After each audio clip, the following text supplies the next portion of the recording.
Coming up on an all-new Harvest, Messianic Rabbi and radio host Eric Walker discusses the connection between DNA technology and the life of Jesus in his new page-turning novel, The Codis.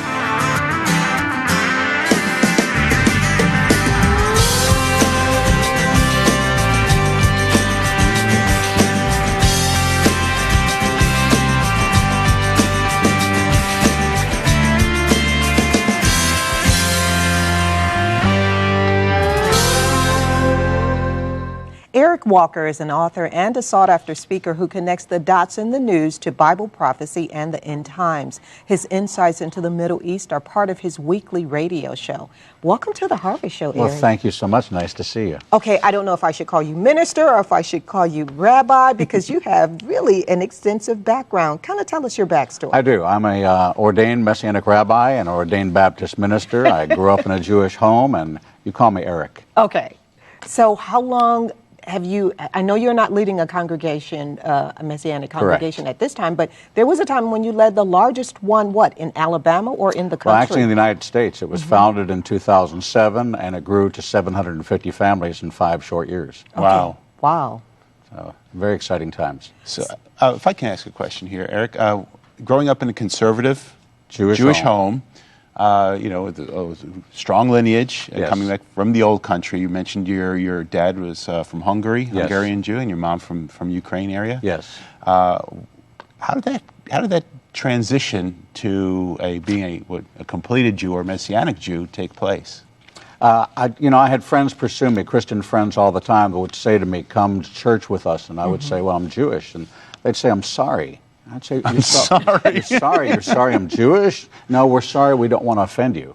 But the truth of the matter is that they needed to offend me. They needed to offend me because they loved me, but they were loving me to death. And so by not sharing the gospel with me, and ultimately they encouraged me to go to a Messianic synagogue, told me it was really Jewish. Well, that flipped my switch as well, because what would they know about really Jewish?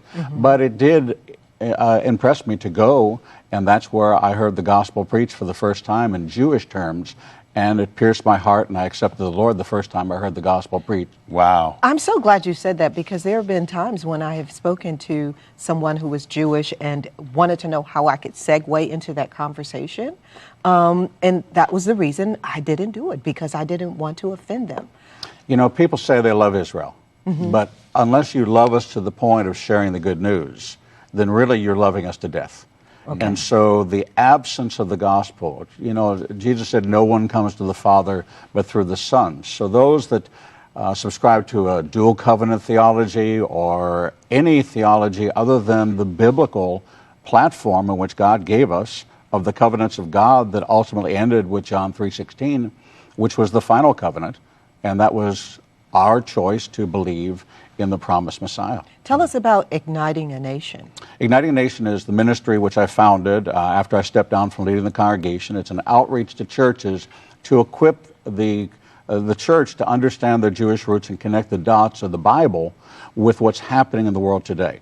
You know, everything is exactly as it should be. I tell people all the time, all is well with my soul. God is sovereign, He's on the throne, and everything is being laid out to bring about the return of Jesus.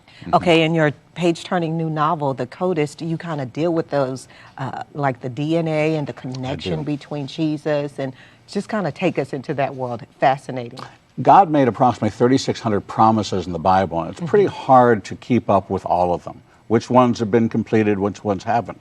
But as I was studying the Word, I came across a promise that finally pierced my heart, and it was the promise that God made to Aaron that he would always have someone in his lineage to serve as high priest. I began to think about that and say, that person must be alive today. There must be somebody walking the face of this earth that's ready to serve. Why does that matter?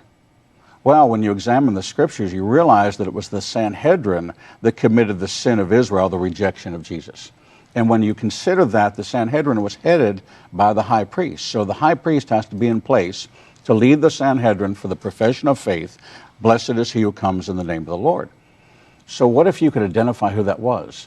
And what if there was DNA that determined the lineage of Aaron, and you could create a weapon that would destroy him and that lineage? Would that delay the return of Jesus? This is what you're discussing in the Codis. This is the book. Okay. Yeah. This is the plot line of the book. Yeah. Because there's now, okay, go I was on. going to say that because what you're kind of keying off of is some real world concerns. You know, as you know, we're talking about Iran having a nuclear weapon and the issues that and complications and consequences of that. But there are things going on in the scientific world with regards to DNA technology that, you know, there are concerns that there could be weaponized attacks not just on specific concerns, types but of people. Very real. It's very real in the world. Research shows that H1N1 and Ebola were laboratory developed, and they were laboratory developed for population control in Africa.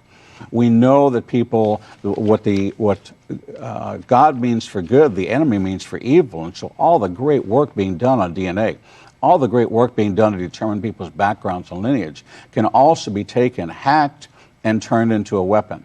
And that weapon's introduced through the air and through the water. It's happening, and we know that a viral biological, or not biological, but viral agent. A viral agent. Yeah. And so if you're the only one of the three of us that has that DNA marker, we all drink the same bottle of water, and you drop over, we're going to call that natural causes. But if you go through the world and you take the whole Levitical line, and remember, Satan's only goal is to thwart the return of Jesus. His only purpose is to stop Jesus from coming back. So all these plots in the world to annihilate the Jews go all the way back to the prophecy in the garden that there would be enmity between the seed of the woman and the seed of the serpent. And so Jesus is going to destroy Satan. Satan knows that, but he just doesn't know when. So anything he can do to delay the return of Jesus is what anti-Semitism, anti-Jewish hatred is throughout the world. Well, I know this is fiction based on with real life application, but you're saying that it's not unrealistic that DNA could be used to just destroy or shut off a person from the world. I mean, hackers could actually do that and make a person non-existent. No question. Time Magazine ran a study, they reported on a study that said just last week that they listed the top 10 fears in America. Number 6 was biowarfare. It's a real concern in the world. My concern is all these people are giving out their DNA information. They're hacking your Social Security numbers. They're hacking your Ashley Madison account. They're hacking your information from the FBI. And yet here we have something more personal than anything else in the entire world, and that's our DNA. That's our identity. And people are distributing their information, storing it on the cloud, giving it to Ancestry DNA, looking for their background, but who has control over that, and what can be done with that? Wow. It's really quite amazing. And unfortunately, science fiction sometimes often becomes science fact as time elapses. Regarding where we are now, help connect a few dots with respect to what we see happening in the Middle East, not just the tensions between Israelis and Palestinians, but this new upsurge since the Arab Spring began, and now the rise of the group called ISIS, ISIL, Daesh, the Islamic State, whatever you may call them. The first thing we have to realize is that every one of these organizations is connected. They come in an overarching view of Islam, under the purview of Islam. And so Islam has an ideology to advance the caliphate, regardless of whether you're Sunni or Shiite. That's an internal matter. They all line up under the Quran with one vision, and that's world domination of this ideology.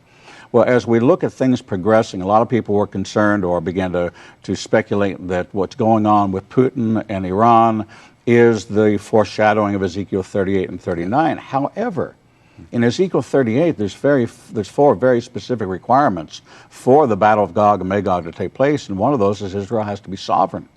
Sovereign in God's eyes and sovereign in man's eyes are 2 completely different concepts. Sovereign in God's eyes is Genesis 15, that Israel is in the land that he ordained, in the borders he ordained. Well, how are we going to get there? How are we going to get to northern Egypt, northern Saudi Arabia, all of Jordan, most of Iraq, all of Lebanon and Syria? How is that going to possibly happen? Well, when we look to Psalm 83, we see that the same confederacy that came against Nehemiah is going to come against Israel.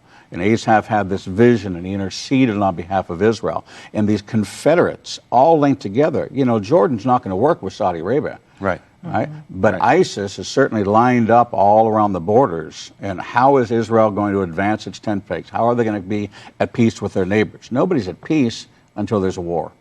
And so I believe in the teaching that the Psalm 83 war will take place, that Israel will expand into this area, and as a nation recovering from war, will now be setting the stage for Ezekiel 38, 39, and then ultimately the final battle of Armageddon. So I think it's a three-step process, and we're seeing the agents of that align together. Wow. I mean, I want to ask another question, and we're out of time, but we're going to have you back so you can talk more about the end times and as it relates to the Codis. Thank you so much, I would love to. Eric, Thank for you so joining much. us. To connect with Eric Walker, go to ignitinganation.com or go to harvest-tv.com for a link to his new project, The Codis. Still to come, Pastor Mark Lance with the conclusion of today's teaching. But up next, Greg R. Smith with the latest economic news. Harvest continues in a moment.